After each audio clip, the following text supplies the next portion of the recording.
What up, y'all? Good morning.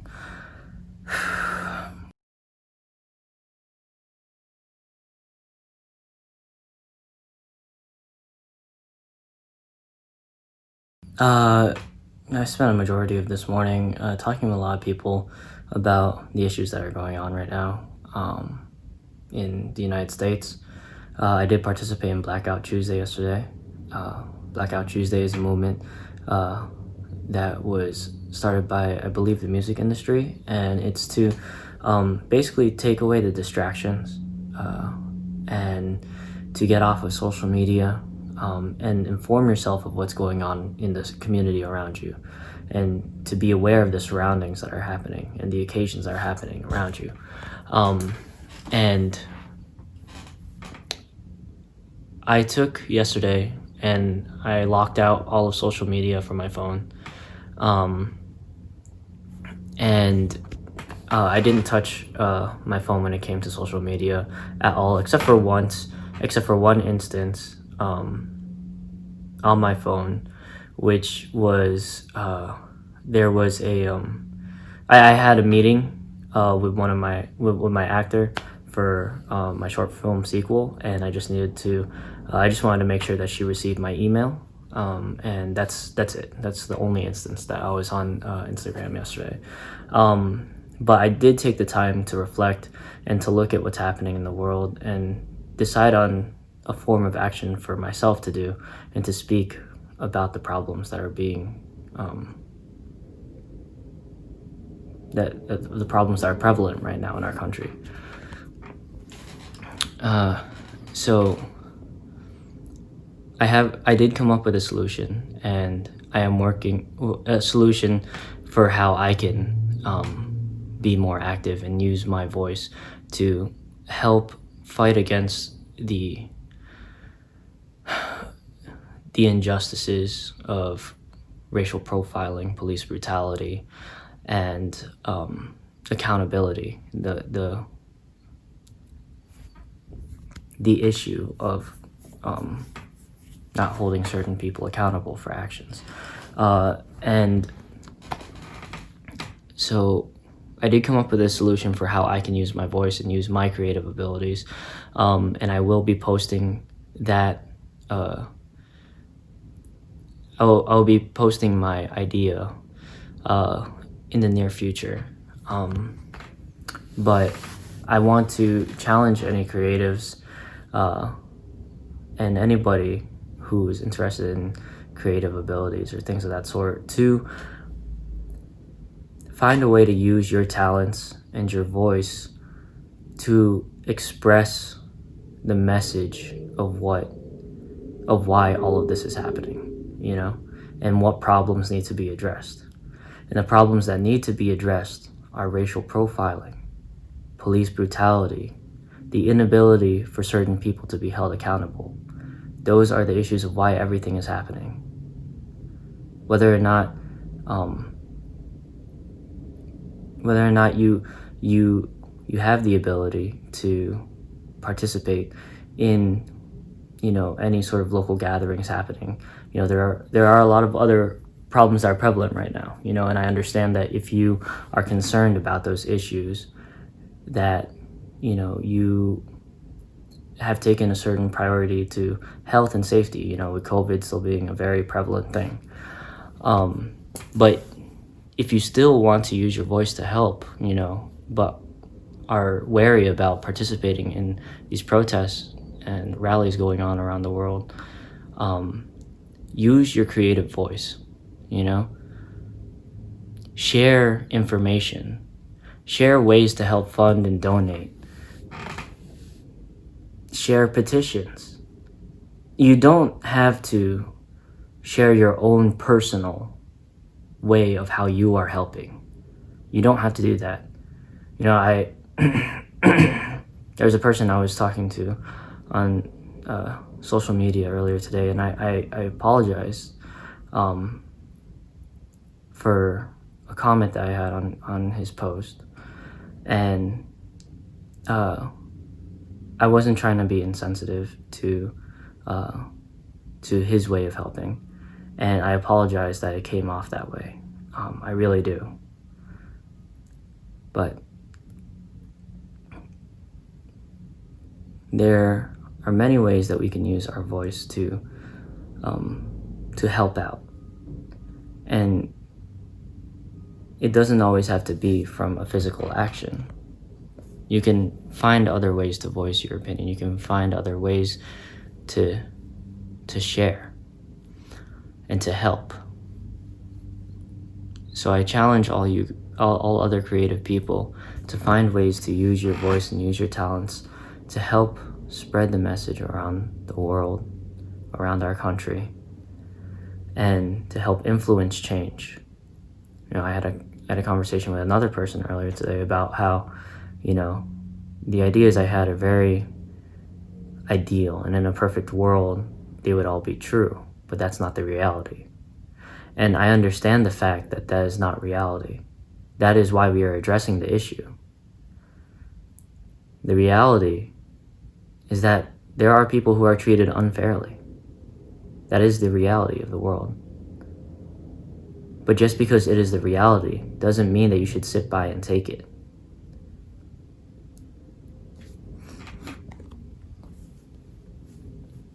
We should not let the image of reality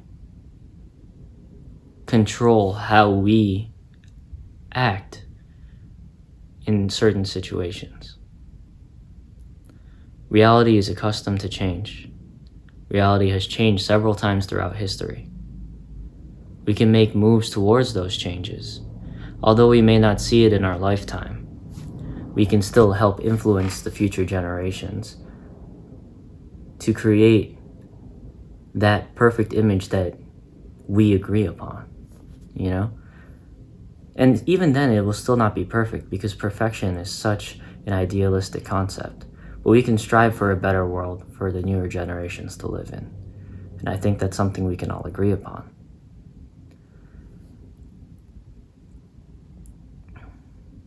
I was very much debating if I was going to use my platform to talk about this issue because, as I said before, I attended this Q&A with a publicist, and he made a very real point about how a young career can be affected by addressing these sorts of things and taking sides. But I took yesterday to think about it, and I would not feel right with myself if I did not talk about it. It's something that I feel very strongly about, and I have always felt strongly about, even before all of this has happened.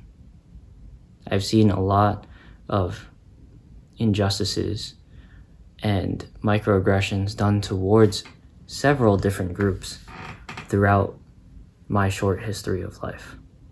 Not just the Black people of America, but the Muslim people of the world, the Black people of the world, Hispanic people of the world, even the white people of the world, and the Asian people as well.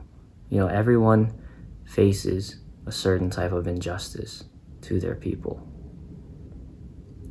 However, we shouldn't ignore those injustices and accept them to be reality. We need to find a way to make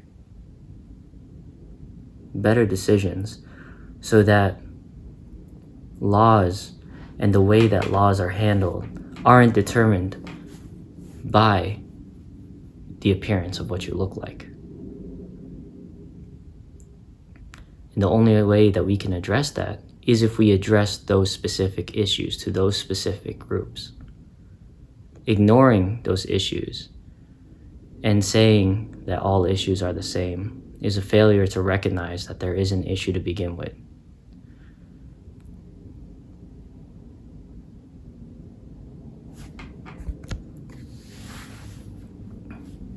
I hope that after all of this, we can come out stronger, we can come out more united, and we can come to an understanding of how we can make this world a better place. In my opinion, I think that if we have a retraining of officers, and have have a sort of alternative to racial profiling. I believe if we can find that alternative to racial profiling when it comes to these arrests and these instances of power abuse happening, if we can find that alternative to racial profiling and then have officers retrained and also backgrounds checked for officers of history of violence and things of that sort, and not only that, when these officers are in breach of the law themselves, even if they're handling situations, if they are in breach of those laws, they need to be held accountable as well, not just the people who are being victimized. Everyone needs to be held accountable. And I think that if we can work towards that and we can create laws to control the abuse of power, we can come out better and stronger on top.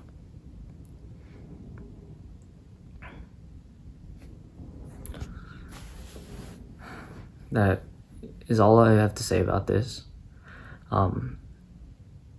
And I'm going to now go ahead and do other things with my day and my life. I stand with you. And let's help create a better world so that the next generations, the generations after that, don't have to witness the same issues that we have to witness right now. All right. Thank you guys, and I'll talk to you later. Peace. Hey, what's up, y'all? Didn't talk at all the rest of the day, just had the morning thing. Spent a lot of the day talking with a lot of people about the events going on, like I said in the earlier video. And I mean, I learned a lot about different perspectives of how people are viewing what's happening, Not that my perspective has changed at all, but learned some of other points of views that people have. Not that I agree with all of them, but learned about them. But other than that, all I really did today was like rent and then worked on stuff for my short films. I set up all of my auditions for the coming days. I still have one more day left of the casting call left open. I want to make a note here because I don't think I'm going to repost the casting call. But I used the wrong terminology when it came to my casting call. I said non-binary gender, and that's not like I was ignorant and uninformed of what non-binary gender meant. I didn't realize that it was part of the LGBTQ spectrum, so I apologize for that. I really do, and I apologize for just my lack of knowledge. That being said, I do appreciate all the people who reached out to me and were interested in the fact that it was non-binary and asked me questions and opening my eyes to that. And I learned a lot today about all of that. So I guess the proper term I guess for the type of role that I was casting would be like, I guess, genderless, or someone had said gender blind or gender neutral. Basically what I mean from my casting is that anybody can apply for it. It's not male, it's not female, or it could be male, it could be female, it could be anyone in the LGBTQ spectrum. It could be anybody. That's what I meant by it. From the casting call, I didn't want it to be defined by gender. What I wanted it to be defined by more was just the characteristics of the character. And that being said, what I mean is like kind of like the emotional and social characteristics of it, which could be anybody, It's not defined to one thing. So I did learn a lot today, though, and I appreciate the people that reached out to me. Yeah. And although it may have like my wrong terminology may have limited my limited the people that applied for the role, I still got a good handful of applications still, so we'll be casting that. Yeah, I will make an edit though in the casting call. I just won't repost it. I'll just make an edit with the proper terminology. But I appreciate the people reaching out to me and talking to me about that. Yeah. Other than that, yeah, just set up all the auditions. So all the times are set, sent out the sides, and I just have one more day left for everything. I'll make a little. I'll make a post in my story. Yeah, I'll make a post in my story about the role, and my wrong terminology of it. And then redefine what I meant. Yeah. So that's it. Yeah, that's all I got for today. Played some Warzone with the boys, and yeah, that's about it. So thank you guys for watching. I love you guys, and good night. Peace.